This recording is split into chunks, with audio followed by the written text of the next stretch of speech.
들리시나요?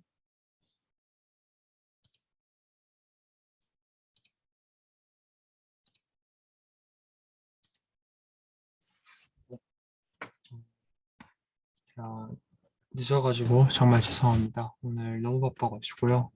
제가 이것도 지금 준비를 못하고 오기는 했는데 우선 최선을 다해보도록 할게요.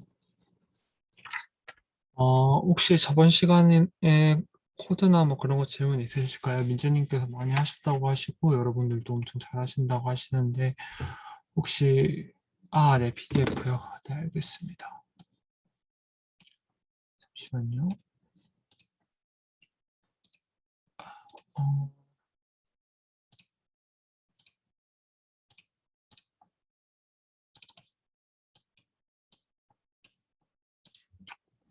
네, 보내드렸습니다.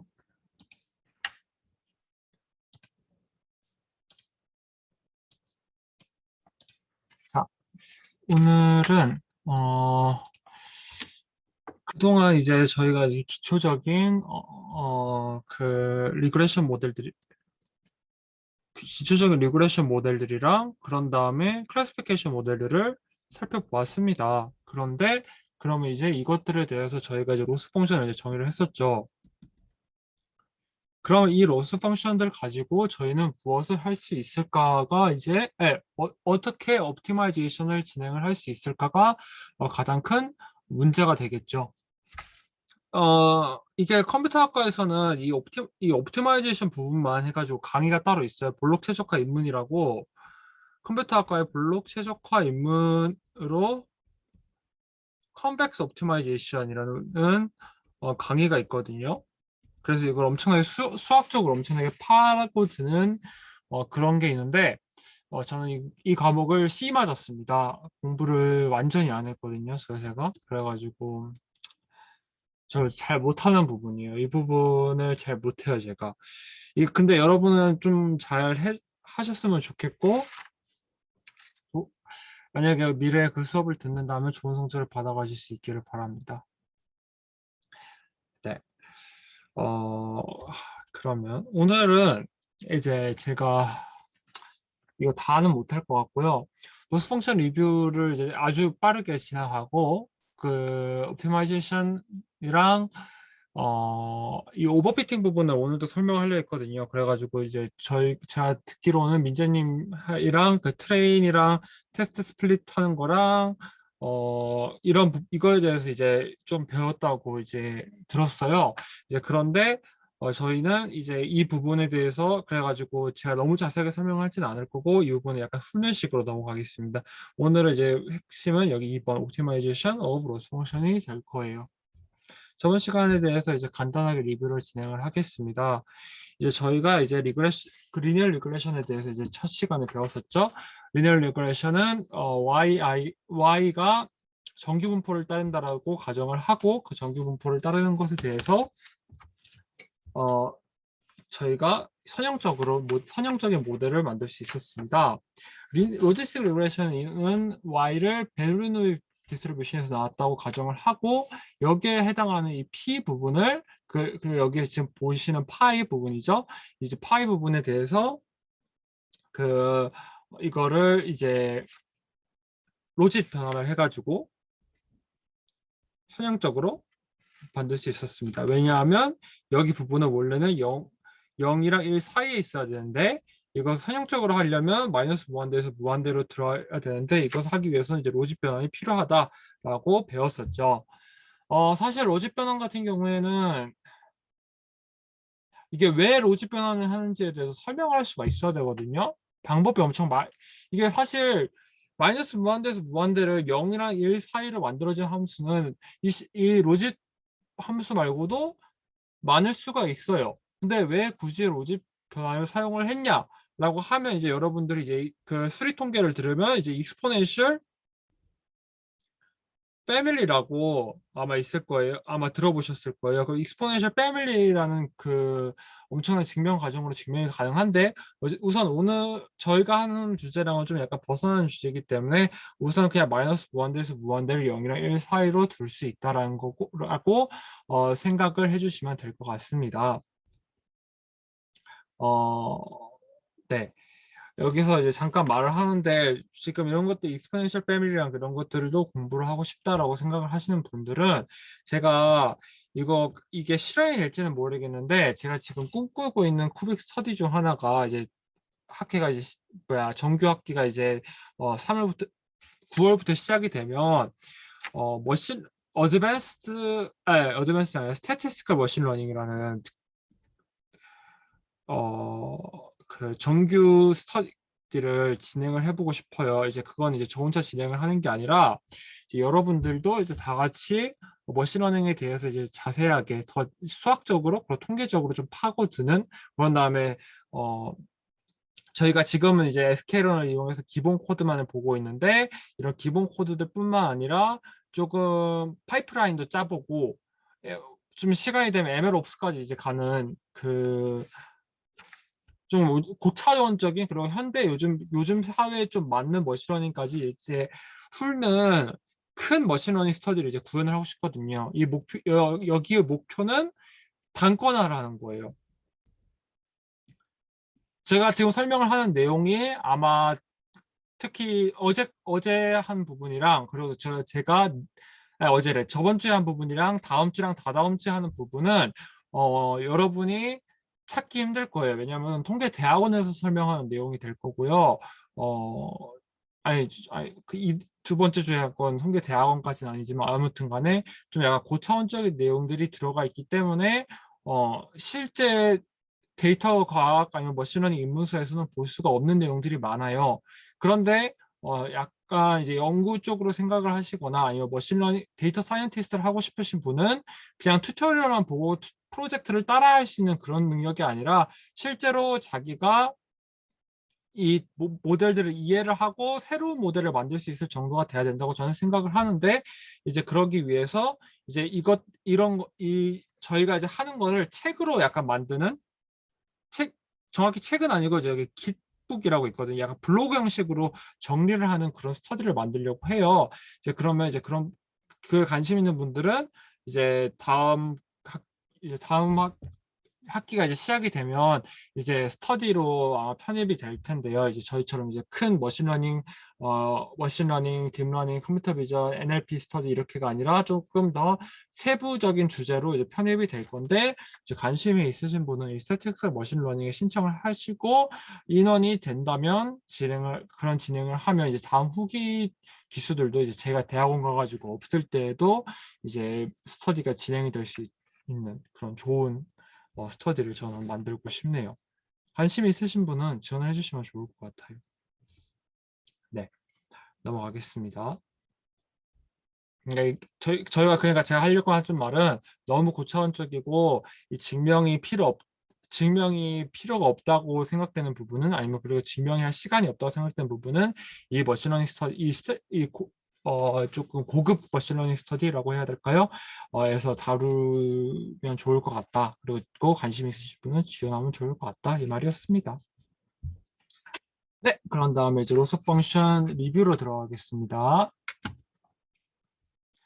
로스 펑션 리뷰에서 지금 저희가 이제 리그레션은 이제 SSE 했고 로지스틱 리그레션은 그래서 크로스 엔트로피라고 했었죠.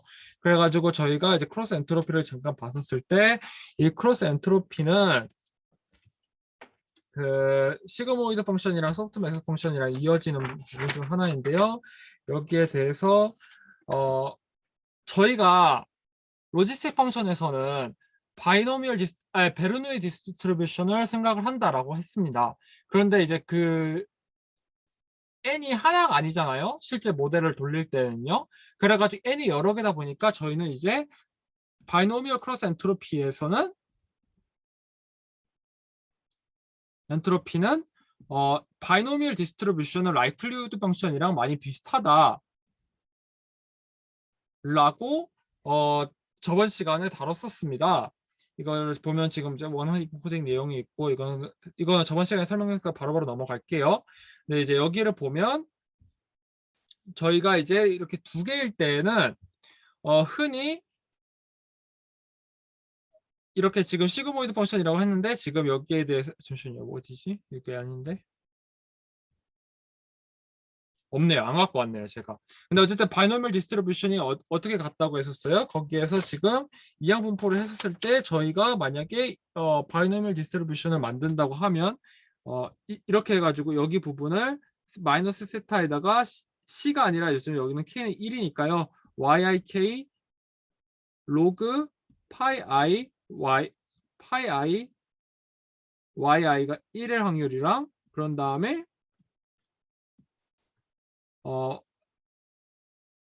yik가 지금 여기서 0일 때 로그 파이 yi는 0이라고 저희가 배웠죠. 그리고 여기 부분은 1 마이너스 yik는 0. 어쨌든 이게 둘 다 여기 죄송해요. 지금 여기에 둘 다 1 아니면 0이니까 어쨌든 이게 바이노미얼 디스트리뷰션 라이클리후드 펑션에다가 로그 라이클리후드를 구하면 둘이 마이너스 플러스인 부분만 다르다라고 저번 시간에 얘기를 했었습니다.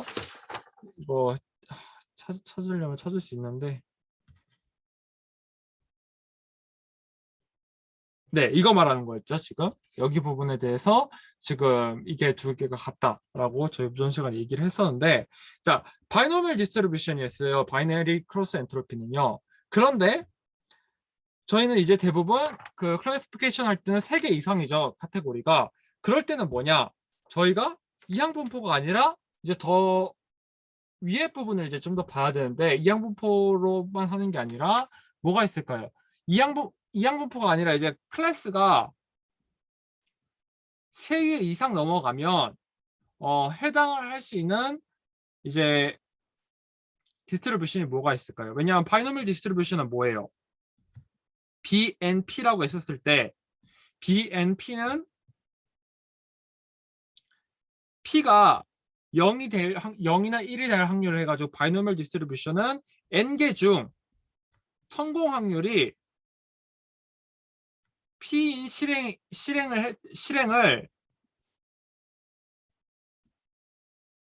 N번 반복했을 때 성공할 개수를 저희가 이제 바이노미얼 디스트리뷰션이라고 하죠.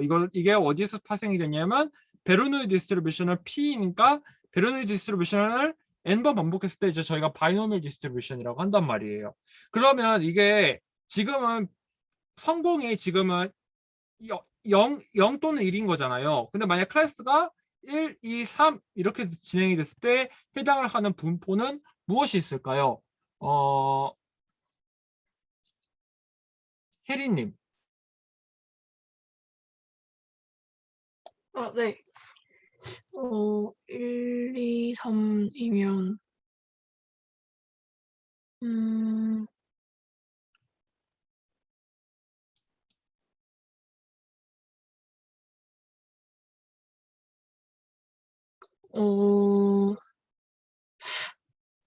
잘 모르겠습니다. 괜찮아요. 지금 여기 네. 이항 분포는 이거고요. 네, 이항 분포는 바이노미얼 디스트리뷰션이고요. 이걸 저희가 하는 거에서는 다항 분포라고 하죠. 영어로는 멀타이노미얼. 여긴 바이노미얼, 멀타이노미얼 프로바빌리티 디스트리뷰션. 그래가지고 지금 여기 보이는 부분이 이 지금 멀타이노미얼 디스트리뷰션이고 멀타이노미얼 디스트리뷰션에서는 지금 그 각각의 클래스마다 해당하는 확률이 있음을 볼 수가 있습니다. 제가 이제 저번 시간에는 바이너리 크로스 엔트로피만 설명을 했지만 카테고리 크로스 엔트로피도 멀티노미얼 디스트리뷰션을 통해서 구할 수 있다라고 설명을 지금 이제 얘기를 하는 거고요. 지금 원래는 저희가 일찍 시작을 했으면 제가 이거를 다 증명을 하고 시그모이드 펑션이랑 소프트맥스 펑션도 여기서 어떻게 파생이 되는지 얘기를 다 했으면 좋았을 텐데요. 이건 제가 특히 이 관련이 엄청 중요하거든요. 이게 통계적 머신러닝이나 아니면 딥러닝을 위한 통계적 모델링 그 통계학과에서 하는 머신러닝 딥러닝 과목들이 있거든요. 근데 여기에서 이제 매번 나오는 쪽지 시험 문제가 거기는 중간고사 기말고사가 없어서 쪽지 시험 문제가 맨날 나오는 게 이제 이런 것들이 이항 분포랑 바이노미얼 디스트리뷰션이랑 바이너리 크로스 엔트로피랑 시그모이드 펑션이랑 어떠한 관계 이게를 증명하는 게 과제로 이제 나오는 거죠. 이제 저희 이제 그래가지고 이거 증명을 하면 좋을 것 같은데 제가 하는 것보다 여러분이 한번 해보는 게 좀 더 좋을 것 같아요. 좋은 과제가 될 것 같아요. 이거 어차피 구하는 부분 똑같아요. 이거 멀티 클래스 이건 이제 하려고 하는 이제 것이고 여기서 이제 분포죠. 이 분포는 확률론 입문 책만 봐도 이거는 이제 분포가 나오죠. 그럼 거기에서 이제 저희가 수리 통계책을 보면서 여기에서 이제 저희가 라이클리후드 펑션을 구해요. 그런 다음에 이걸 로그 라이클리후드를 구해요. 그런 다음에 이거를 이제 얘랑 어떻게 관련이 있는지 비교를 하면 좋은 학습이 될 것 같습니다. 여러분도 한번 해보세요. 이거는 어렵지는 않아요. 이 시그모이드랑 소프트맥스는 좀 어려운데 제가 조금 시간이 바로 나면 바로 이것들 동영상으로 찍어가지고 유튜브에 올려보도록 하겠습니다. 그 다음에 이제 지금은 이제 멀티노미얼 디스트리뷰션을 하는 방법이 이제 하나 방법이고요. 이제 저희가 하는 다른 방법은 이제 원 vs all. 그러니까 다항 분포를 사용을 해가지고 저희가 이제 이거를 대부분 죄송해요, 좀 어지러우시죠?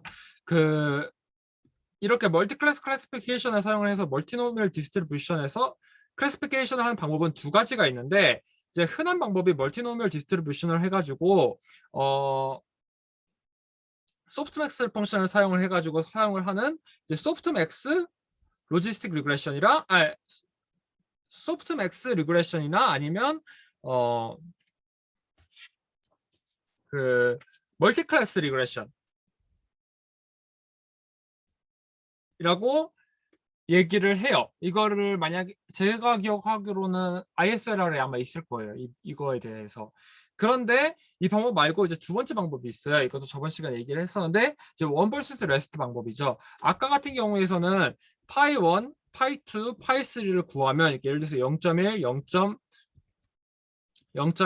0.6, 0.3이 나와요. 그럼 당연히 우리는 파이 2를 선택을 한다. 이게 이제 아까 나왔던 멀티 클래스 방법이고요.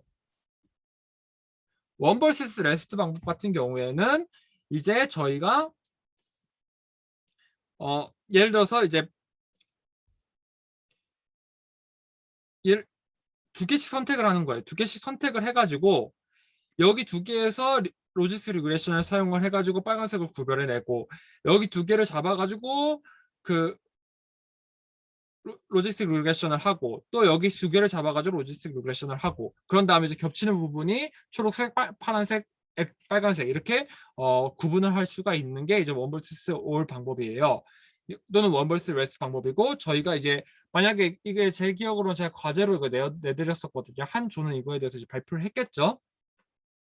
멀티클래스 방법 중에서 이제 멀티노미얼이랑 OVR 방법이 이렇게 두 가지가 있을 거라고 하고 멀티노미얼이 아까 이제 첫 번째 설명했던 방법이고 OVR 설명 방법이 이제 두 번째 방법이에요. 이게 이제 one versus rest의 약자거든요. 그래가지고 이제 사용을 하신 분은 이제 이거를 할 수가 있겠죠. 솔버 부분은 이따가 설명을 할게요. 이거 이따 나와요. 이거는 기억을 해두세요. 이따 다시 안 돌아가게.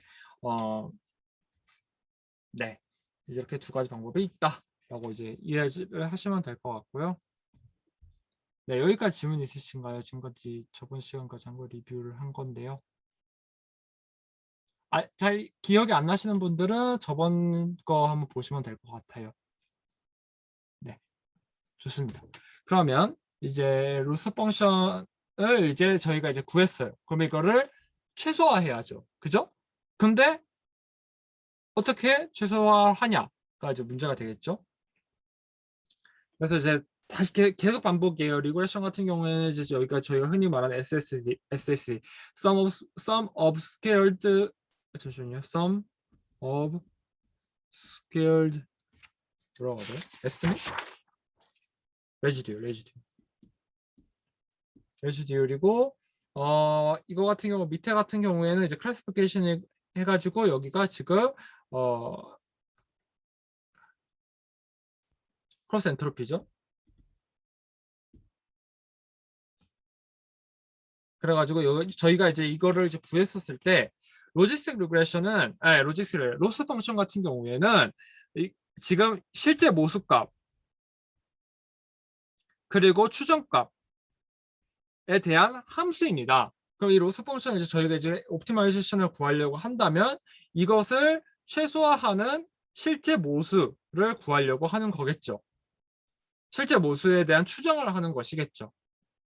자, 로지스틱 리그레션을 저희가 이제 저번 시간에 로지스틱 리그레션을 어떻게 구하냐에 대해서 이제 공부를 살짝 했었는데 저희가 이제 로지스틱 리그레션을 이거를 실제로 구하려고 하면 어려움이 있다고 얘기를 했어요. 제가 무슨 어려움이 있다고 했냐면요. 이것을 실제로 구해보면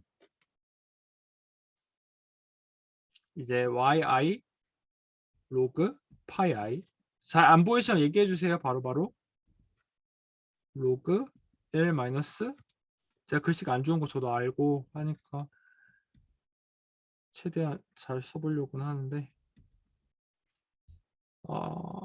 yi 이거를 저희가 로그 파이 i 빼기 로그 1 마이너스 파이 i로 바꿀 수 있겠죠. 여기 부분만 그죠? 근데 로그 1 마이너스 파이로 바꿀 수 있어요. 그럼 여기 부분은 저희가 로그니까 파이 i 1 마이너스 파이 i로 바꿀 수 있고 여기 부분을 우리는 어떻게 바꿀 수 있냐면 로그긴 로그인데 1 플러스 파이 i 1 마이너스 파이 i로 바꿀 수 있어요. 그런 다음에 지금 저희가 지금 얘기를 하고자 하는 게 지금 로지스틱 리그레션에서는 이 부분이 베타 tx라고 하는 거잖아요. 그래가지고 yi 베타 txi 마이너스 로그 1 베타 txi 해가지고 이 로스 펑션을 저희가 미니마이즈 하려고 하는 건데 이거를 최소화하려고 한다면 여기에다가 이제 저희가 이제 저번에 노멀 펑션에다가도 그대로 한 것처럼 노멀 이쿠에이션에다가도 한 것처럼 각각 이제 미분을 해서 0으로 맞추면 된다라고 이제 하면 되는데 이 미분이 안 된다는 게 이제 가장 큰 문제예요. 그래가지고 저번 시간에 뉴턴 랩선 메소드를 사용을 해가지고 이것을 최적화를 한다라고 얘기를 했었죠. 네. 지금 여기 하고자 하는 말 다시로 한 거예요. 그냥 저희가 지금 실제로 최소화하는 값을 구할 수가 없기 때문에 수학적으로 이것을 근사값을 이용을 해가지고 최적화를 진행을 하자라는 말입니다. 그래가지고 저번 시간에 이제 뉴턴 랩슨 메소드에 대해서 얘기를 했었죠. 뉴턴 랩슨 메소드는 PDF를 해가지고 지금 잘 안 보이는데 저번에도 얘기를 했다시피 이거 어려운 게 아니라고 했었죠. 여기에 대해서 한 점을 딱 저희가 xi라고 딱 구하면 이 x1이라고 하면 이 x1에 대해서 접선을 그리고 여기 접선에 대해서 x2라 한 다음에 이 절편에 대해서 다시 접선을 그리고 다시 접선을 그리고 하는 방법을 계속 어느 정도 계속 반복을 하는 거예요. 그럼 어떻게 되는?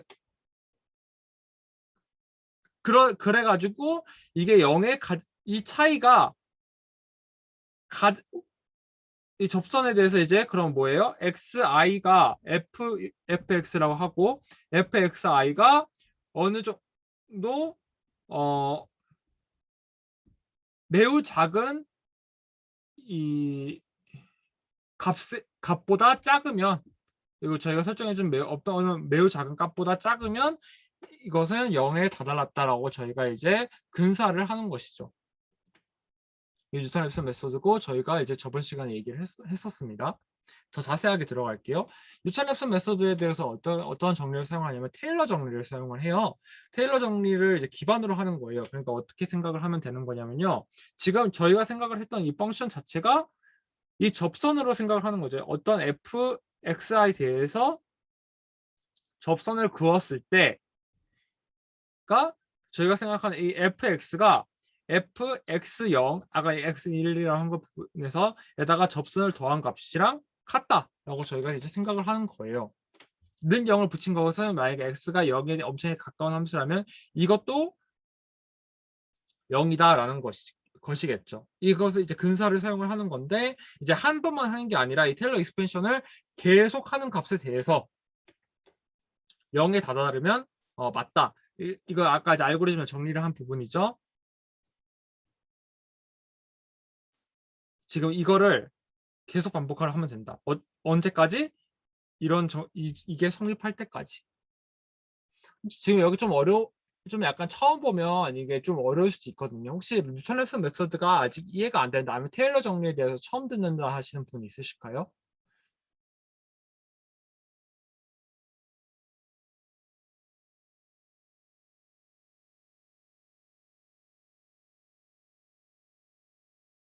없으시면 계속 넘어갈게요.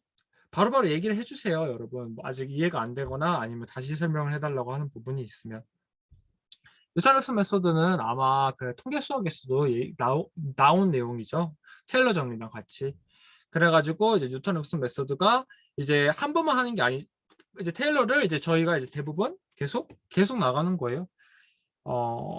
지금 2차까지 나간 거죠. 그러면 세컨드 올더 테일러 익스펜션을 0으로 맞추는 거는 뭐랑 같아요? 뉴턴 랩슨 메서드를 2번 반복하는 거랑 똑같다 라고 하는 거예요. 네. 이 부분을 이제 계속 반복을 하는 건데, 네. 저희가 구하는 거는 지금 이거는 x가 상수일 때고요. 그러니까 스칼라일 때고요. 대부분 저희가 구하고자 하는 x는 벡터죠. 예를 들어서 베타 제로부터 베타 p까지 어떤 회귀계수나 아니면 로지스틱 회귀에서 그 회귀계수들을 구하려고 할 때, 그러면 이제 저희가 이제 찾을 때는 이제 쿼드릭 어프로크시메이션이라는 걸 쿼드릭 어프로크시메이션이든 어쨌든 간에 이거를 벡터에 대해서 해야 한다는 건데요. 벡터를 미분한다는 것은 이제 수학과에서는 좀 많이 해보셨겠지만 다른 분들은 좀 약간 낯선 개념일 수도 있어요. 벡터를 미분하는 과정에 대해서 너무 자세하게 들어가지는 않을 거고요. 이제 약간 이해를 하시면 되는 것들이 뭐가 있냐면요. 세타 값에 대해서 저희가 어떤 벡터가 세타 제로부터 세타 p, 편의로 해서 1이라고 합시다. 이런 벡터가 나왔다면 이 벡터에 대해서 만약에 저희가 미분을 한다면요. 이것을 이렇게 표시를 하고요. 잠시만요. 이렇게 표시하나? 네, 이렇게 역삼각형으로 표시를 하고요. 이거는 P 곱하기 P 매트릭스가 됩니다. 그러면 어떻게 되겠어요? 여기가 P 곱하기 1이고 여기가 P 곱하기 1이고 이거는 P 곱하기 P, 이건 P 곱하기 1. 곱해주면 뭐예요? P 곱하기 1이죠. 둘이 더해서 P 곱하기 1. 그런 다음에 쿼드릭 어프로크시메이션 할 때 이제 쿼드릭 그 2차 함수를 계산할 때 벡터의 2차 함수는 이렇게 계산을 하거든요. 그러니까 제곱이라고 표시를 안 하고 트랜스포즈를 앞에다 한번 해주고 그 다음에 트랜스포즈를 안 한 부분을 이제 뒤에다 해준 다음에 이제 곱하는 부분이 이제 저희가 생각을 하는 이제 2차 제곱을 하는 부분이에요. 그래가지고 네, 이거를 정리를 하는데 여기 부분을 이제 저희가 뭐라고 하냐면요. 벡터에 대해서 미분을 한 값을 저희는 이제 1차 미분을 한 매트릭스가 저희는 이제 그라디엔트라고 해요. 많이 들어보셨죠? 그런 다음에 여기에 두 번째 부분은 경제학과 있으신가요, 혹시?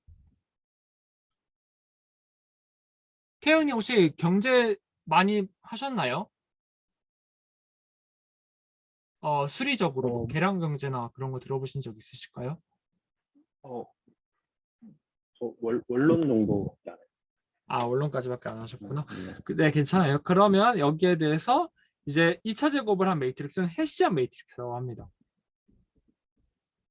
헤시안 매트릭스 통계랑 특히 경제에서 많이 쓰이거든요.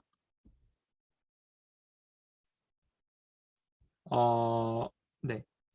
그래가지고 저희가 이제 계산을 하게 되면요.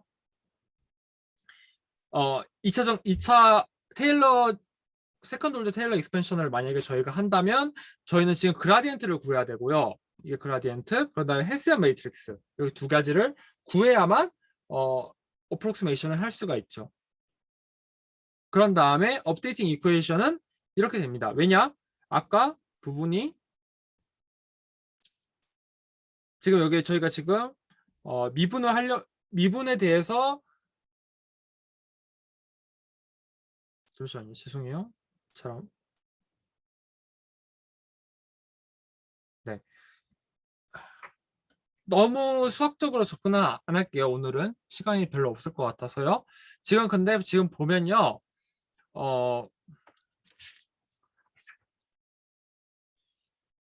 핵심은 뭐냐면요. 여기서 가장 핵심은 이 헤이시안 매트릭스가요. 지금 저희가 지금 이걸 구하기 위해서 밑에가 헤이시안 매트릭스고 위에가 그라디엔트거든요. 그런데 이제 헤시안 매트릭스가 이제 역수치하니까 인버스를 구해야 되는 거죠. 그 뭐야 행렬 연산에서는요. 네. 행렬 연산을 아직 익숙하지 않으시면 선형대수 익숙하지 않으신 분들은 빨리 공부를 하셔야 돼요. 이거를 공부를 계속 늦추다 보면요. 딥러닝에서 무너져요. 그냥 코딩만 하려고 하다가 이제 하면 선형대수부터는 이제 다들 무너지는 부분이 되거든요. 제가 약간 추천하는 책은요. 선형대수에서 추천하는 책은 그 인강으로는 코세라의 Mathematics for Machine Learning이라는 강의가 있는데 거기에서 설명 엄청나게 잘 하고요. 그다음에 제가 추천하는 책은요. 이거는 수학과 분들도 많이 추천을 하시는 책들인데 이거 선형대수 프로그래머를 위한 선형대수라고 이렇게 있거든요. 이 책은 선형대수의 부분에서 이제 필요 없는 내용들을 좀 많이 빼죠. 저희가 이제 몰라도 되는 부분들. 좀 많이 빼는 것 같아요.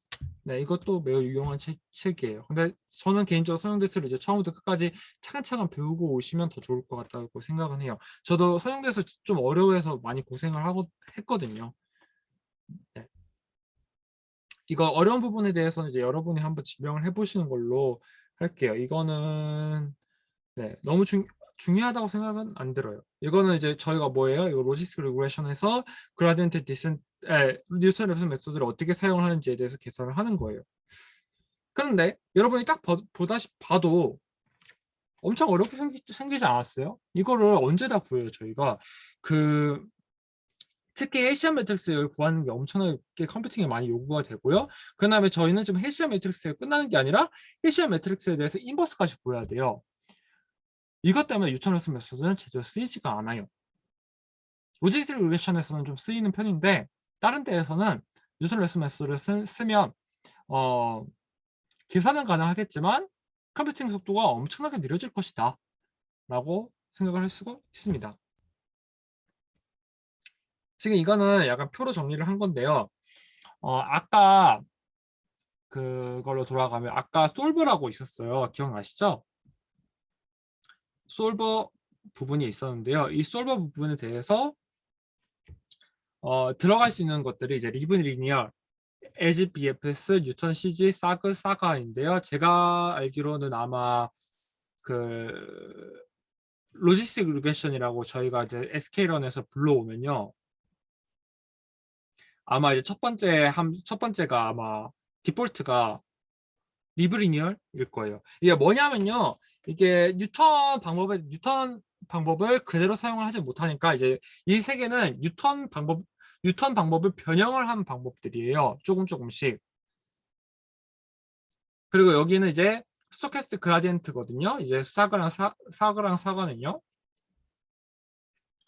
저는 개인적으로 이제 사과를 가장 많이 써요. 할 때요. 왜냐하면 이게 위에 이게 내 부분에 대해서는요. 안 되는 게 많아요. 그러니까 이거 L1, L2 페널티 같은 경우에는 저희가 다음 시간에 배울 건데요. 그때는 이제 좀 더 수학적으로 엄청나게 자세하게 배울게요. 오늘은 전 개인적으로 그라디언트 디센트랑 뉴턴 랩슨 메소드를 엄청 자세하게 들어가야 될 이유를 저는 잘 모르겠어가지고 간단하게 빨리빨리 넘어가고 있는데 다음 시간은 엄청나게 수학적일 거예요. 근데 이제 L1, L2 페널티에 대해서 저희가 이제 공부를 하면 그 리브리니얼 LGBFS, 뉴턴 CG까지는 뉴턴 랩슨 메소드를 사용을 하고 사그랑 사가는 그 그라디언트 디센트 방법을 사용을 한다. 그라디언트 방법을 사용을 하는 것 사용을 하는 것 중에서 상하 방법은 특히 왜 이래? 그 L1이랑 L2 페널티를 둘 다 적용할 수가 있고, 심지어 큰 데이터셋에 대해서 이 그라디언트 디센트 방법이 빠르고, 네, 좋다, 이런 거죠. 그냥 제가 하려고 하는 말은. 네.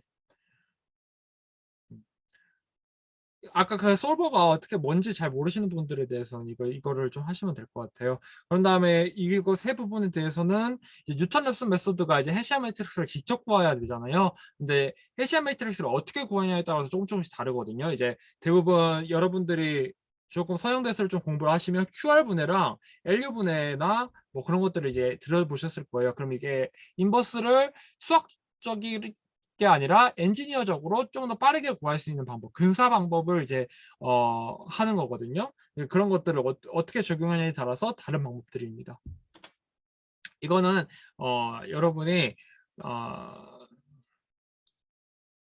몰라도 돼요. 네, 간단하게 말해서 몰라도 돼요. 이거는 어차피 다 해주잖아요. SK러는 패키지 안에서. 그라디언트 디센트입니다. 그라디언트 디센트 뉴턴 메소드가 이제 계산을 하기 힘들다 보니까요. 이거를 특히 해시안 매트릭스가 이제 특히 인버스 오브 해시안을 그저 구하는 거가 엄청나게 어려워져요. 그래가지고 이제 저희는 이제 더 간단한 방법으로 그라디언트 디센트를 갖고 오게 됩니다. 책 다 읽으셨죠? 그라디언트 디센트 부분에 대해서요. 그라디언트 디센트가 뭐예요? 미분값을 구해가지고 그 미분값에 대해서 조금 미분값이, 그러니까 저희가 미분값이 그러면 만약에 양수면 여기 부분은 양수예요. 미분이 양수다. 그러면 증가하는 함수겠죠. 그러면 이제 그 반대 방향으로 가는 거예요. 반대 방향으로 빼줘요. 얼마만큼? 그거는 이제 연구자가 정하고 싶은 만큼 빼줘요. 그 다음에 또 다시 계산을 해요. 그 다음에 다시 또 빼줘요. 이런 방법을 계속 반복을 해가지고 어느 정도 최소값에 도달했다고 파악이 될 때까지 반복을 하는 것을 저희가 그라디언트 디센트라고 합니다. 좀 자세하게 들어갈게요. 그라디언트 디센트 방법에 대해서는요. 이거는 조금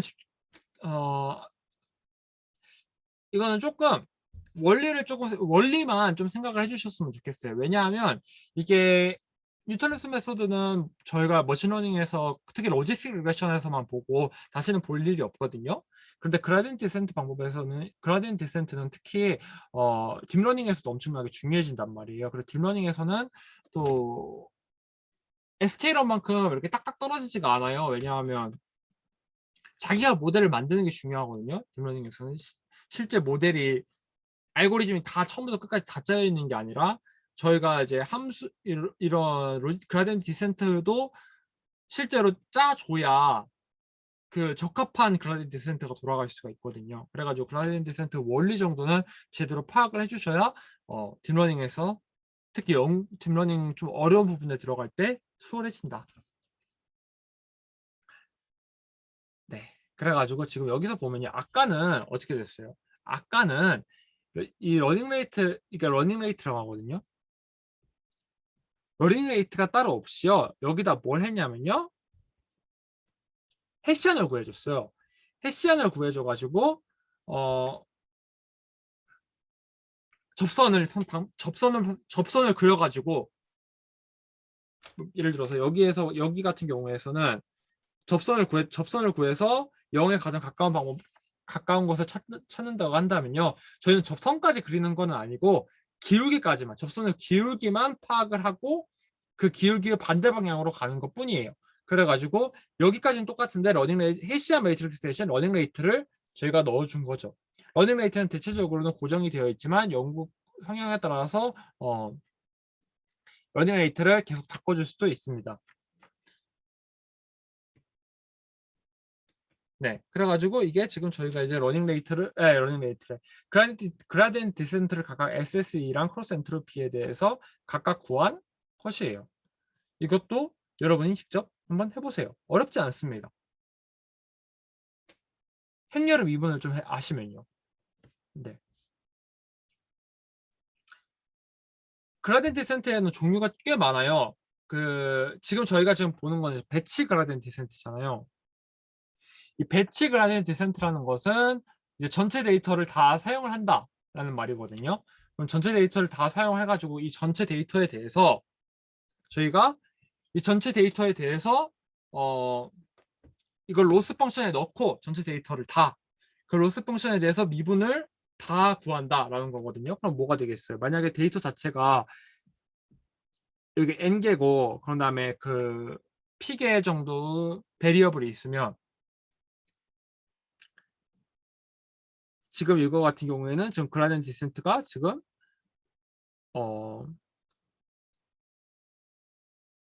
p 곱하기 1, p 곱하기 1 하고 여기가 이거는 이제 p 곱하기 1로 설정을 해주고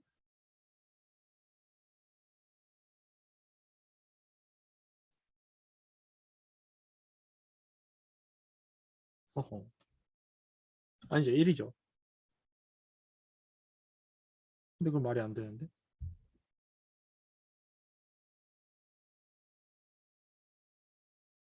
아무튼 이 전체 데이터를 가지고 이제 구하려고 하는 것이 이제 그라디언트 디센트입니다. 그라디언트 디센트가 이제 가장 큰 단점이 이제 두 가지가 있어요. 첫 번째 단점이 느려요.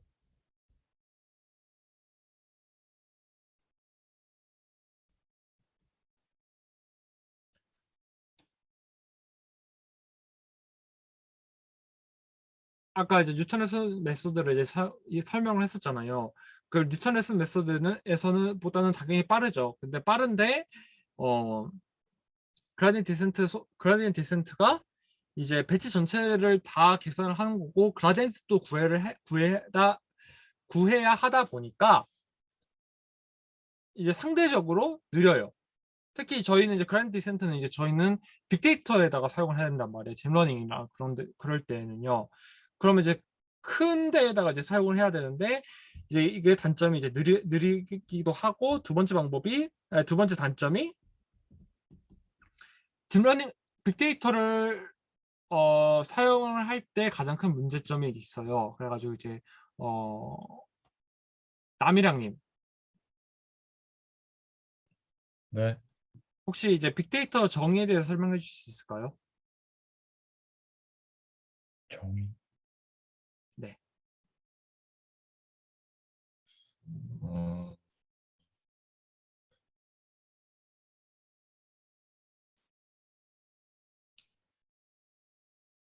가공되지 않은 정형 데이터, 비정형 데이터가 합쳐진 데이터 모음?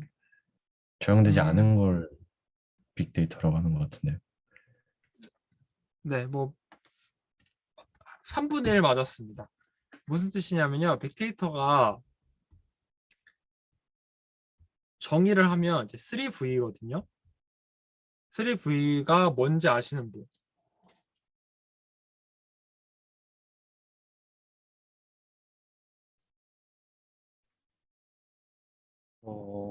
크기, 다양성, 그 속도 아닌가요? 맞아요. 아시네요. 예, 사실 이게 저번 학기에 1년 전에 이게 모든 면접 질문에 다 있었어요. 그러니까 여러분들이 지원을 하면 다 모든 질문이 빅데이터가 정의에 대해서 설명을 해주세요였거든요. 그래서 이제 3V를 말을 하면 그 사람 무조건 붙이자 약간 이런 게 있었거든요. 그래가지고 거기서 맞춘 사람이 한 명밖에 없었어요. 그래서 이제 볼륨, 빌러시티, 이 속도죠. 이게 크기고요.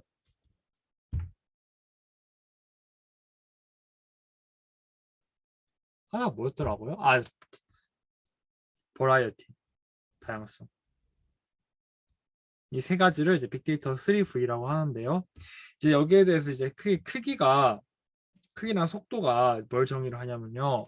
이제 빅데이터가 하나 끊기지 않고 계속 추가되는 데이터예요. 빅데이터는 이제 정의가 아니라 그 속성 중 하나가 그러니까 빅데이터가 이제 정적인 데이터가 아니라 이제 시간이 계속 지나면 지날수록 그 빅데이터는 계속 커지기만 해요. 데이터가 계속 추가가 되니까요. 그래서 단점 2가 뭐냐면요. 그라디언트 디센트를 할 때 가장 큰 문제점은 저희가 이제 최적화를 하는 도중에 데이터가 추가가 됐어요. 그러면 그라디언트 디센트는 전체 데이터를 그대로 작용을 해야 된다 보니까 전체 데이터에 대해서 미분을 해야 되는데 데이터가 계속 추가가 되고 있으면 잘 안 되죠. 그거는 정의 아예 어긋나는 부분이죠. 이것을 이제 해결을 해가지고 합니다. 첫 번째 단점을 해결하는 방법 중 하나가 이제 스티피 디센트인데 이거는 엄청나게 자세하게 설명하진 않을게요. 이거 엄청나게 수학적인 논문이 있거든요. 그 논문 한번 읽어보시면 좋을 것 같은데 저도 안 읽어봤어요. 이건 어려워요. 스티피 디센트는요. 그러니까 뭐에 기반을 하냐면요. 지금 여기에 이제 저희가 이제 하고 있는 이제 그라디언트 디센트 식이잖아요. 얘도 배치예요. 그러니까 전체 데이터를 다 사용을 하기는 해요. 근데 이 그라디언트 디센트 분부분에 대해서 이걸 이쪽으로 넘기면 이 부분은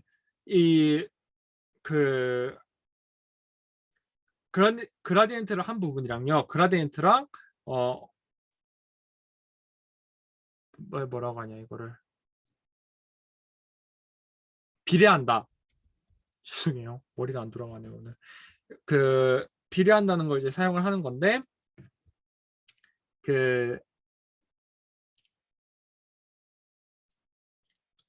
이걸 비례한다는 것을 여기에 적용을 하면요.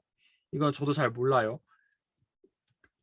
저는 스테피 디센트를 한 번도 사용을 해본 적이 없어가지고 이 두 가지 방법에 대해서는요. 이 세타2 한번 그라디언트 디센트를 할 때마다 이 첫 번째 방법이랑 이 두 번째 방법, 그러니까 첫 번째 그라디언트 디센트를 한 거랑 두 번째 그라디언트 디센트를 한 거는 이 두 개가 서로 직교한다, 즉 독립이다라는 소리예요. 그러니까 저희가 그라디언트 디센트를 이제 한 번 하잖아요. 한 번 할 때마다 그 한 번 할 때가 서로 연관성이 없다 약간 소리죠. 그러니까 어디서 시작을 하든 간에 서로 영향을 끼치지 않는다라는 그거가 이제 스티피 디센트 어느 정도 큰 가정이거든요. 그럼 이제 스티피 디센트에서는요, 여기서 뭘 하냐면요, 여기 부분을 어쨌든 수정을 해줘요.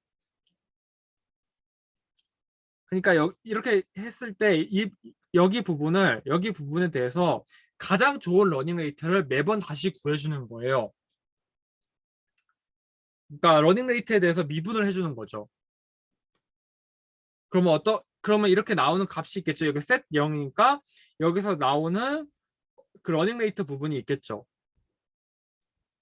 이 러닝 레이트 부분을 러닝 레이트를 따로 구해주고 그 러닝 레이트를 매번 새로 갱신을 해주는 방법이에요. 그러면 그동안 이제 천천히 하고 잘못해서 마지막에 로컬 미니마에서 빠질 수도 있던 어떤 부분을 스티피 디센트에서는요, 빡빡 이렇게 해서 내려가 줄 수 있는 그라디언트 디센트 방법인데 아무도 안 써요. 이 방법은요.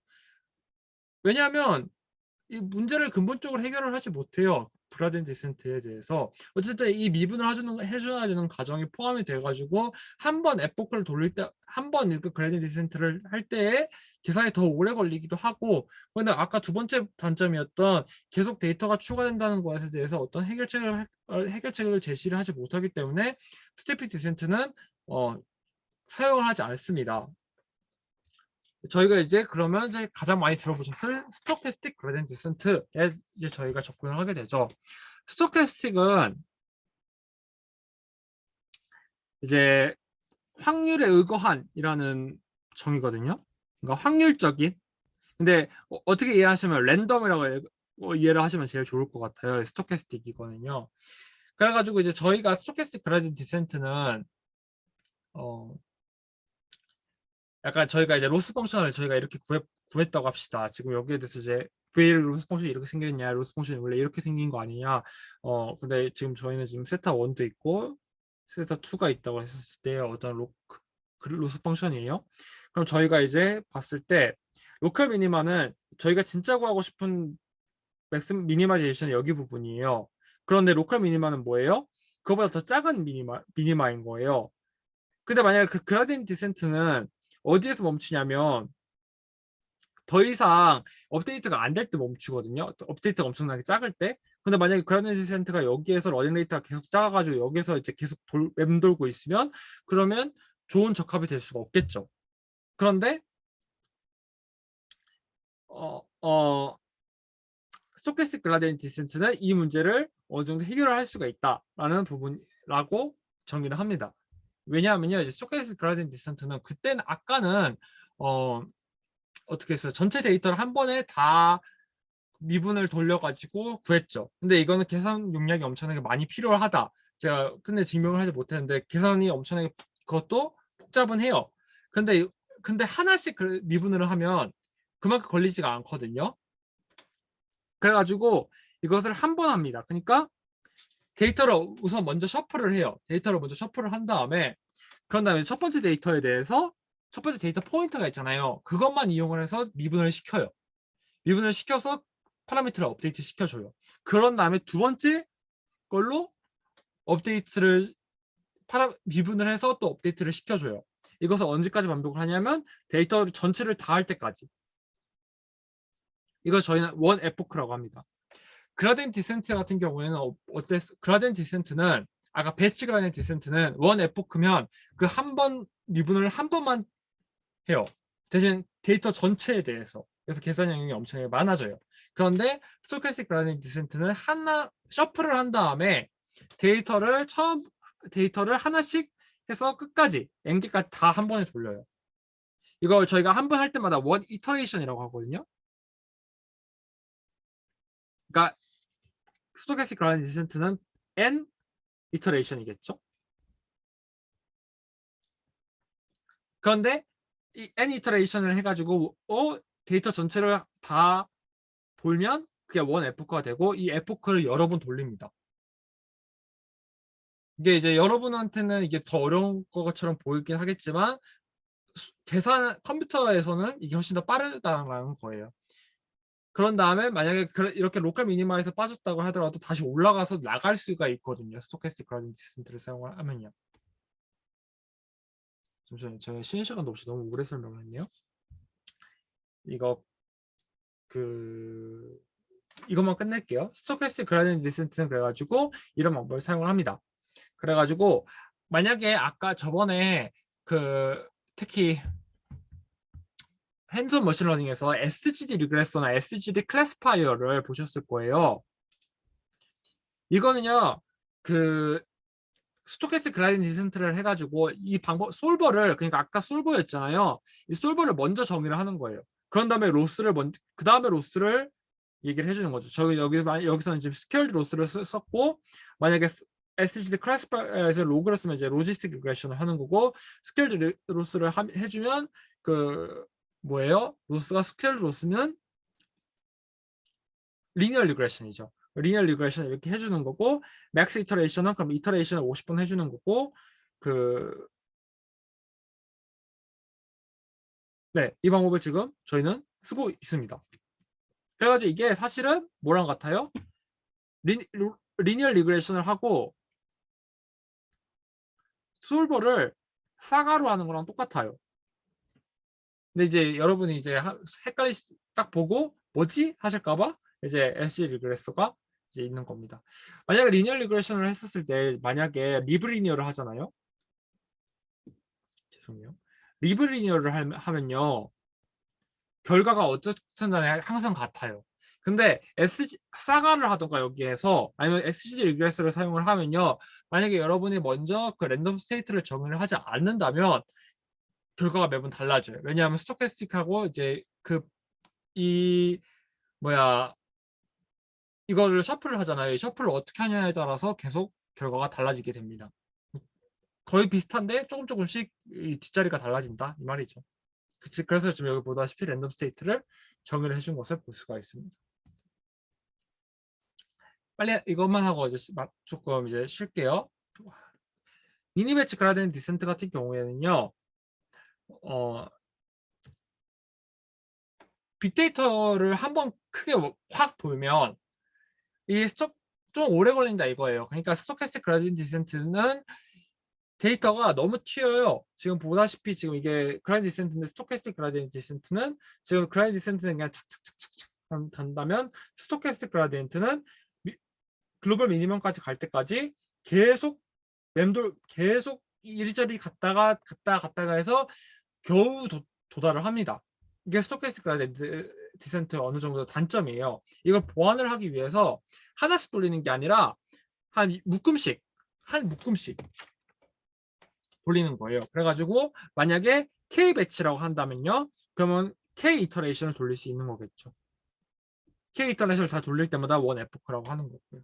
네, 미니 배치 그라디언트 디센트는 이제 여러분은 이제 머신러닝에서는 딱히 필요가 없어요. 머신러닝에서는 그렇게 크게 큰 데이터를 다루지 않기 때문에 미니 배치가 필요할 만큼은 큰 데이터를 다루지 않기 때문에 머신러닝에서는 잘 안 쓰이고 딥러닝에서 많이 쓰입니다. 미니 배치는요. 많이 쓰는 게 아니라 모든 계산이 다 미니 배치예요. 네, 그래가지고 이게 어느 정도 정리를 한 거거든요. 그래가지고 그라디언트 디센트는 이렇게 바로 간다. 로컬 미니멈까지. 그런데 이제 지금 보다시피 미니 배치는 어느 정도 이제 잘 수렴을 하긴 하는데 스토캐스틱 그라디언트는 완전히 그냥 이리저리 맴돌다가 마지막에 로컬 미니멈을 찾는지 안 찾는지도 불확실하다 라는 거였죠. 근데 빠르게 스토캐스틱 그라디언트 디센트가 빠르긴 빠르다. 그래서 머신러닝에서는 스토캐스틱 그라디언트를 사용을 한다. 이렇게 정의를 해주시면 되겠습니다. 네, 여기까지 하고 저희가 5분까지 좀 쉬도록 할게요, 여러분. 제가 쉬는 시간 아까 가졌어야 되는데 잊어버리고 완전히 확 달렸네요. 네, 35분에 다시 뵐게요.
다시 시작을 해보겠습니다. 그라디언트 디센트가 다 아실 필요는 없어요. 근데 이제 가장 크게 조금 보셔야 되는 게 이 러닝 레이트라는 거거든요.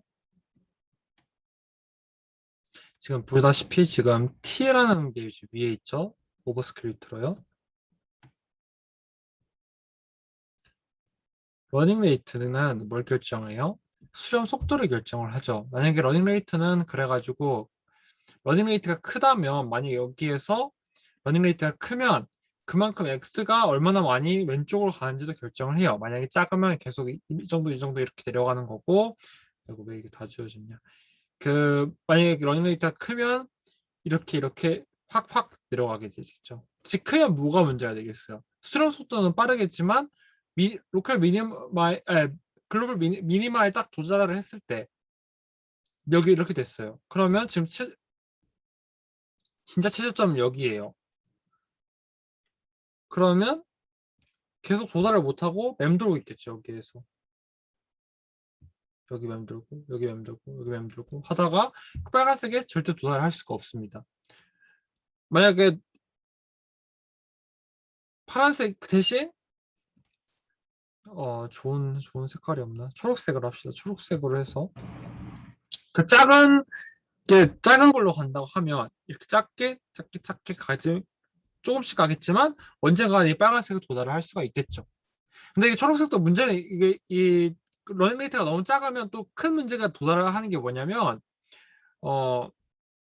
로컬 미니마예요. 그러니까 예를 들어서 그 펑션 자체가 이런 펑션이면요.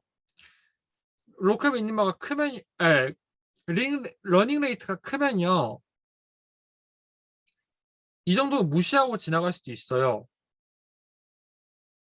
좀 약간 무시하기는 좀 너무 크게 그러는데 이거는 러닝 레이트로 할 수 없긴 한데 약간 이런 식이면요. 러닝 레이트가 크면 이 정도는 그냥 무시를 할 수가 있는데 만약에 작다면 무시를 못 하겠죠.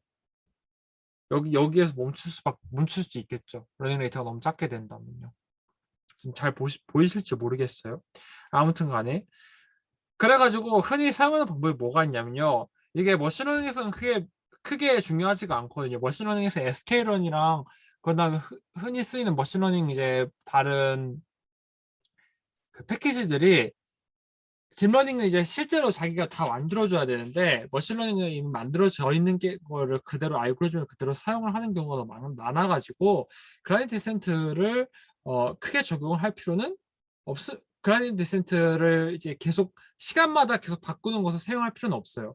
그런데 그라디언트 디센트를 이제 딥러닝에서는 조절을 좀 해주는 경우가 많거든요. 그러니까 처음에는 그러니까 방금 말한 것처럼 이 초록색 크게 처음에는 크게 가다가 마지막에 좀 타입이 좀 지나고 나서는 조금씩만 지나가게요.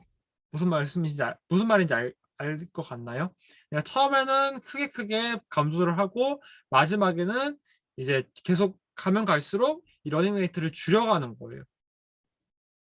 그러면 글로벌 미니멈에 도달할 수가 있겠죠. 딥러닝은 지금 약간 이런 식으로 아까 보여드렸던 그래프처럼 이런 식으로는 대부분 머신러닝보다는 딥러닝에서 더 많이 보이는 로스 펑션 그래프라 가지고 지금 이렇게 얘기를 해드리는 겁니다. 자, 이거는 조금 주요 내용은 아니에요. 사실 모델 이밸류에이션 같은 경우에는 특히 민재님이 많이 설명해 주셨다고 해가지고 뭐 크게 생각을 제가 할 필요는 없을 것 같긴 한데 제가 얘기하고 싶은 주제가 있어서 차근차근 넘어가겠습니다. 자, 어쨌든 트레인 테스트 스플릿을 이제 그동안 모든 프로젝트에서 하셨을 거예요. 특히 저번 주 프로젝트에서요. 그럼 유민님 혹시 트레인 테스트 스플릿을 하는 이유에 대해서 설명해 주실 수 있을까요?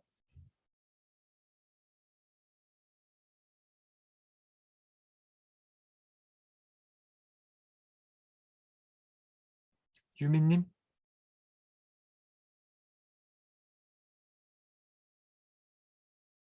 그러면 좀 약간 설명하기는 좀 긴 내용이다 보니까 수경님 그러면? 만약에 저거를 안 나누고 그걸로 그거 뭐지? 그러니까 트레인을 하는 거랑 그거를 트레인해서 핏해가지고 저희가 만든 거를 테스트를 하는 그게 따로 있지 않으면은 좀 과적합되는 문제가 발생할 수 있다고 알고 있습니다. 네, 맞아요. 가적합 문제가 이제 가장 머신러닝에서는 피하고 싶은 문제들 중 하나이죠. 그러니까 지금 이제 흔히 이제 볼 수 있는 가적합 모형들이죠.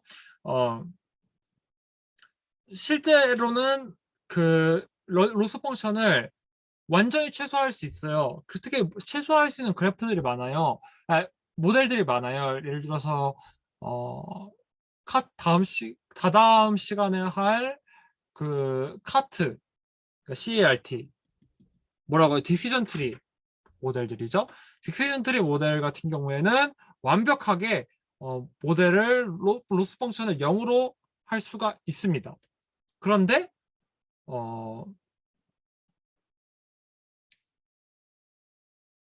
그런데 저희는 이제 그걸 추구를 하지가 않죠. 왜냐하면 저번에 말했던 것과 같이 선형 회귀를 했을 때 마지막에 에러가 붙어요. 그러니까 어떤 모델을 사용을 하면 그 모델을 정확하게 따라가지 않은 진짜 완전히 제대로 된 모델, 실생활에 있는 모델이라고 하더라도 그거에 대해서 어느 정도 에러 값은 있을 거다라고 저희는 생각을 한단 말이에요. 근데 그 에러 값까지 다 설명을 하려고 하다 보면 저희가 이제 진짜 실생활에 맞지 않은 모델이 만들어질 수가 있고, 그거는 아까 이제 수경님께서 얘기해 주셨듯이 과적합에 해당을 할 수가 있습니다. 과적합은 뭐냐면요, 저희가 계속 어떤 모델을 훈련시켰을 때 X 훈련 값은 계속 올라가는데, 그냥 정확도는 계속 X는 계속 올라가는데, 그 테스트 값을 봤을 때 테스트는 이제 계속 증가하지 않고 그냥 한 60%에 계속 머물렀을 때 저희는 이제 오버피팅의 문제가 발생을 했다고 하죠. 네. 그래가지고 보았듯이 이제 크로스 밸리데이션을 사용을 하는데, 이제 저희는 이제 대부분 이제 트레이닝 테스트 스플릿이라고 해가지고 약간 이렇게 보는데요. 사실 이게 아니라 트레이닝 테스트 스플릿을 할 때는 대부분 이렇게 써요. 그러니까 여러분이 예를 들어서 대회를 나간다고 생각을 한다면요, 테스트 셋이 이제 저희가 이제 모르는 값이죠. 이걸 제출을 해야 하는 값이죠. 이걸 제출을 하면 데이콘이나 캐글에서 점수만 알려주죠. 0.8, 0.7 뭐 결과를 알려주죠. 그래서 저희는 그걸 토대로 계속 트레이닝이랑 밸리데이션 테스트에서 계속 저희는 좋은 모델을 만들려고 합니다. 이제 이게 크로스 밸리데이션에 대해서 문제예요. 트레이닝 셋, 밸리데이션 셋, 테스트 셋으로 나누죠. 트레이닝 셋으로 이제 모델을 훈련을 시키는데, 그 모델을 훈련을 시켰을 때 모델이 얼마나 좋은 값을 나타내는지는 밸리데이션 셋을 사용을 해가지고 계속 구합니다. 그럼 밸리데이션 셋을 이용을 해가지고 저희는 계속 모델을 수정을 해 나가죠. 그런데 이러다 보면요, 가장 크게 발생하는 문제는 모델이 밸리데이션 셋에다가 가장 좋은 걸로 모델을 만들려고 하다 보니까, 이거는 트레이닝 셋에다가 과적합됐다기보다는 그냥 이 전체적인 이 트레이닝 셋에서 계속 하다 보니까 안 보이죠? 이 전체적인 이 부분에 대해서 어떻게 과적합이 된 거예요. 왜냐하면 밸리데이션 셋 기준으로 계속 평가를 하다 보니까요. 그래가지고 마지막에 진짜 제대로 평가를 하기 위해서는요, 테스트 셋이 하나 더 있어줘야 된다라는 것이 이제 저희가 보는 이제 크로스 밸리데이션입니다. 여러분, 이거 제가 오늘 사실 이거 그리드 서치까지 이제 가지고 오려고 했거든요. 이제 K-폴드 크로스 밸리데이션 이렇게 해가지고 갖고 오려고 했는데, 이제 이거 설명해 주셨는지 모르겠어요, 민지님께서. 근데 K-폴드 크로스 밸리데이션은 조금 추구하고자 하는 게 달라요. 그러니까 그냥 크로스 밸리데이션이랑은 조금 달라요. 그러니까 추구하고자 하는 게, 여기서는 이제 모델 하이퍼 파라미터 튜닝을 이제 목적으로 하는 거고요. 그냥 크로스 밸리데이션 같은 경우에는 그냥 모델 이밸루에이션을 할 때 이제 크로스 밸리데이션을 주로 사용을 해요. 이게 두 개가 같다고 하면 같을 수 있는데 조금 달라요. 이거는 제가 다음 시간에 다음 시간에 이제 4주차죠 벌써? 4주차 때 설명을 이제 좀 더 자세하게 드릴게요. 그때. 이거 오늘 설명하려고 했었는데 오늘 좀 시간도 많이 안 남았고 해가지고 그리드 서치는 나중에 좀 더 자세하게 설명을 해드리겠습니다. 자, 이거는 좀 약간 완전 다른 얘기일 수도 있는데 조금 이거 하나만 보고 갈게요. 모델 이밸루에이션을 할 때 여러분이 예를 들어서 가지고 있는 데이터가 예를 들어 신용 데이터예요. 신용 데이터인데, 그 신용 데이터는 뭐가 되냐면요, 그러니까 프로드 디텍션이거든요. 그러니까 사기를 그러니까 신용 데이터를 이제 딱 봤는데 사기꾼들이 몇 명 있을 거 아니에요. 근데 그러면 전체 데이터 한 10만 개가 있어요. 근데 여기 중에서 99,000개는 99,000개도 아니고 99,900개는 진짜예요. 그러니까 진짜 사람. 그러니까 사기꾼이 아닌 사람. 사기꾼도 사람이라고 해야 되나? 아무튼 간에 그다음에 남은 100명은 사기꾼이에요. 그런데요, 저희가 이거를 그냥 저희가 생각을 하는 애큐러시로 생각을 한다면, 애큐러시가 뭐예요? 대부분 애큐러시가 그 정확도겠죠. 그러니까 전체 데이터 중에서 모델이 맞게 예측을 한 사람, 예측을 한 값, 이라고 저희가 정의를 했다면요, 지금 만약에 저희가 전체 이 10만 명을요 모두 사기꾼이 없다라고 예측을 하잖아요. 그러면 정확도가 뭐가 되냐면요 99.9%가 돼요. 너무 높죠. 근데 이 모델은 근데 실용성이 있을까요? 없죠. 지금 시간이 없어서 제가 다시 진행할게요. 근데 왜냐하면 이 모델은 사기꾼을 디텍트 하려고 만든 모델인데 모든 사람들한테 다 사기꾼이 아니다라고 얘기를 한다면 그 모델은 쓸모없는 모델이 되는 거겠죠. 그래가지고 이제 저희는 이제 이거를 해결하고자 하는 방법이 이제 몇 개 있어요. 이런 것들이 이제 약간 조금 문제가 많이 되는 모델들이 이제 로지스틱 리그레션. 아니 뭐 거의 모든 클래시피케이션 문제는 다 여기에 대해서 좀 많이 민감해요. 이 부분에 대해서 이제 여기서 민감하지 않은 것들이 이제 카트 모델이 좀 안 민감하고 딥러닝에서 MLP 모델들이 이거는 이제 다음 딥러닝 분반에서 좀 배우시고 이런 모델들은 이거에 대해서 조금은 영향이 없습니다. 영향이 없다기보다 영향이 적어요. 자, 그럼 이제 여기 해결을 하고자 해야죠. 저희는 이제 방금 봤던 이제 데이터들의 분포라고 봅시다. 지금 저희가 만약에 이 데이터를 좀 보려고 한다면요. 지금 만약에 저희가 그 딱 구분선을 딱 표시를 하고자 한다라고 하는데 진짜 분포가 있다고 했을 때 이게 진짜 분포예요. 저희가 데이터를 생성을 한 진짜 분포인데 데이터가 적다는 이유만으로 지금 대칭 데이터가 지금 원래는 이 가운데를 딱 지나가야 되는 데이터가 지금 여기 비대칭 데이터에서는요. 지금 구분선이 여기 있죠. 문제가 되는 거죠. 아무래도 이게. 그래가지고 저희가 해결 방법 중 하나는 언더 샘플링이에요. 이거 뭐냐면요. 그냥 큰 데이터에서 데이터를 데이터를 줄여주는 거예요. 두 도메인이 데이터가 같게요.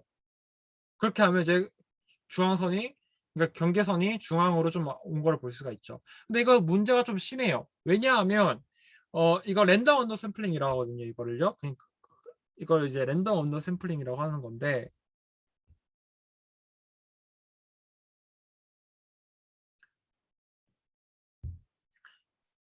데이터가 저희가 지금 아까 example로 다시 돌아가면요. 지금 10만 명의 데이터를 받았었거든요. 큰 데이터예요. 그리고 이 데이터에서 얻어낼 수 있는 가치가 너무 많아요. 근데 지금 어떻게 한 거예요? 저희는 사기꾼 100명을 맞추려고 지금 200개로 줄였어요. 데이터를요. 100분의 1보다 더 적은 거예요. 500분의 1이에요. 그러면 데이터를 나타낼 수 있는 거가 엄청나게 줄어든 거죠. 문제가 좀 심하죠. 그러면 이 언더 샘플링은 좋은 방법은 아니다 라고 얘기를 할 수가 있겠죠. 그럼 이제 방법이 뭐가 있겠어요? 이쪽이 주황색 부분을 더 늘릴 수가 있겠죠. 그냥 배수로 늘릴 수도 있겠어요. 그냥 지금 100명이니까 99,900명에 맞춰서 크게 늘릴 수도 있겠어요.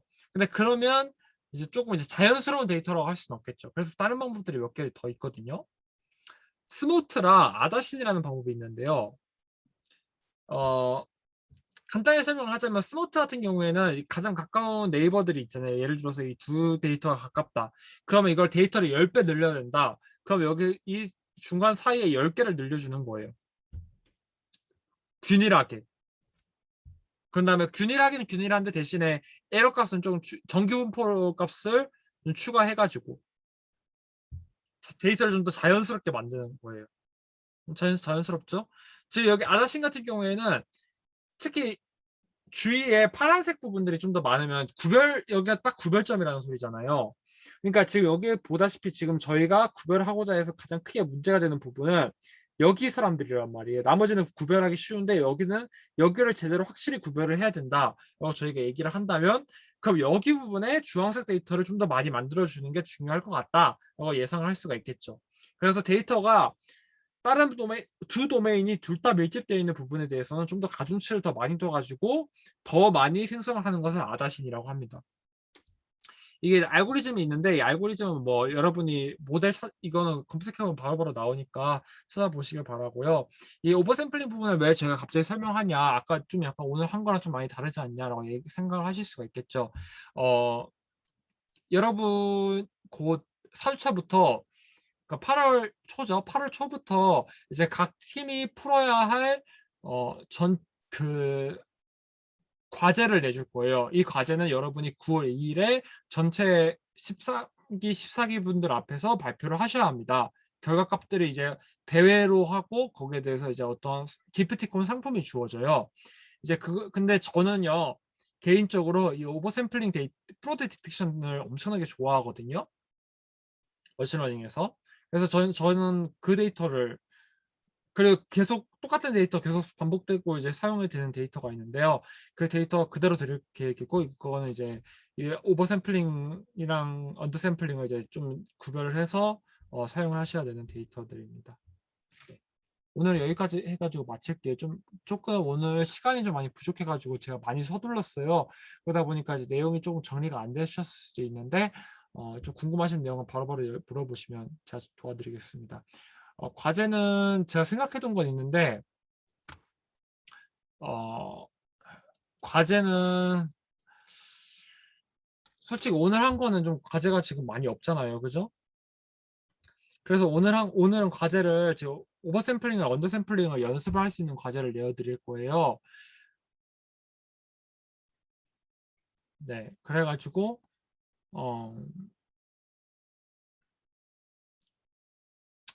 솔직히 아직 고민 중이에요. 근데 한번 여러분이 아까 그 저번 주에 와인 데이터를 사용했잖아요. 근데 좀 약간 제가 좀 아쉬웠었던 게 와인 데이터를 사용을 하면 좀 아쉬운 게 뭐냐면요. 실제로 딱 데이터가 어떻게 구별이 되는지 관계선이 어떻게 생성이 되는지 딱 보여주면 좋은데 고차원 데이터 보니까 그거를 시각화하기는 좀 어렵다는 걸 저도 알아요. 그래가지고 지금 데이터를 어떻게 딱 이거 지금 제가 보여드린 이런 그래프처럼 이 경계선이 어디에 생기는 건지 쫙 보이면 좋은데, 네, 그것 때문에 제가 조금 과제를 조금 더 생각을 해보고 좋은 데이터로 가지고 과제를 드리겠습니다. 네, 오늘 여기까지가 될 거고요. 수고 많으셨습니다. 질문 있으신 분들은 바로바로 질문해 주시면 좋을 것 같아요. 네, 나가셔도 됩니다.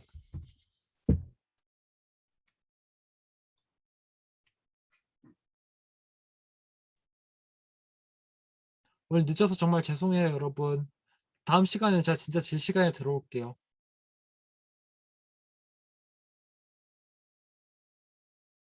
스모트랑 아다신 차이요. 공유를 좀 합시다.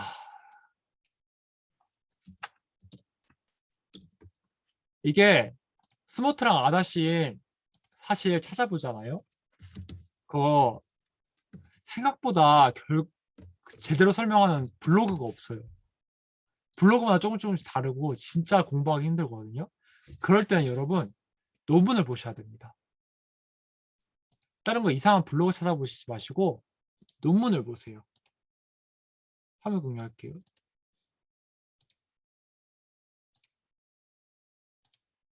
네. 지금 논문을 보시면 지금 이게 스모트가 발표된 논문이거든요. 여기 보면 어디 알고리즘이 스모트 알고리즘이 여기 있는데요. 4.2 스모트. 지금 여기가 이제 알고리즘이거든요. 여기 잘 안 보이실 텐데, 이게 딱 보면 잘 안 보이는데요. T랑 N은 T랑 N이 중요한 거죠. 이제 K는 이제 K nearest neighbor. 그러니까 또 데이터에서 가장 가까운 K개를 선택을 해요. 대신 스모트는 자기 그 도메인만 생각을 해요. 그러니까 이 K number of nearest neighbors K가 그러니까 자기 그 소규모 데이터들만 봤을 때 K예요. 그러니까 만약에 다시 뭐더라? 그 스모트 앤 아다시 면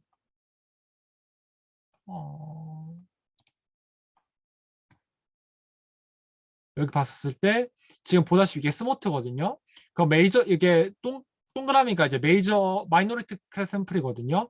그러면 이제 여기서 보였듯이 K 니어스 네이버를 했었을 때는 이 검은색은 얘네들은 뭐야 메조리티 클래스는 제외를 하고 마이너리티 클래스만 봐가지고 K 니어스 네이버들을 보고 가장 가까운 것들에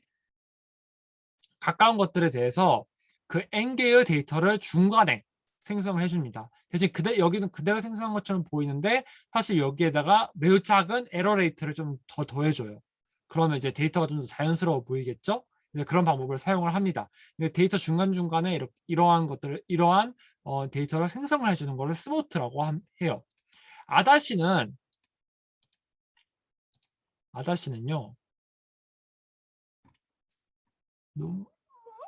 알고리즘이 여기 있네요. 알고리즘.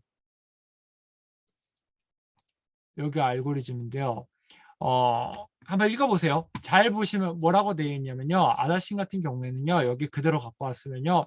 K 니어리스 네이버를 그러니까 여기 지금 스모트는 가장 최악 단점이 뭐냐면요. 메조리티가 어디 있는지는 보지를 않아요. 그러니까 스모트는 마이너리티만 있어도 그냥 마이너리티만 보고도 그 스모트를 만들어낼 수가 있는 거예요. 그런데 아다신 같은 경우에는 실제로 저희가 구별하고자 하는 데이터는 지금 얘네 바깥쪽 마이너리티는 구별이 쉽잖아요. 그럼 얘네들보다는 여기 부분에 데이터가 더 많이 있는 게 더 중요하단 말이에요. 실제로는 구별을 하기 위해서는. 그래가지고 K 니어리스 네이버 중에서 K 니어리스 네이버를 구했을 때 K 니어리스 네이버의 메조리티 샘플이 더 많을 때, 그러니까 예를 들어서 여기 얘 중점으로 5개를 본다고 해요. 지금 제 마우스가 보이나요? 제 X6 부분을 보고 X6을 기준으로 해가지고 5개를 고른다고 해요. 니어스 네이버를요. 그럼 하나, 둘, 셋, 넷, 5개가 되겠죠? 그러면 가장 가까운 5개가. 근데 여기에서 지금 메조리티는 뭐예요? 그 5개 중에서는 사각형이 더 많죠. 그러면 X6 기준으로 데이터를 더 많이 생성을 해주는 거예요. 여기 부분은 얘 2개끼리 얘끼리 여기 데이터를 이쪽에 더 많이 생성을 해주는 거예요. 이게 아다신이랑 스모트 어느 정도 다른 점입니다. 네, 네, 대답이 됐으면 좋겠네요.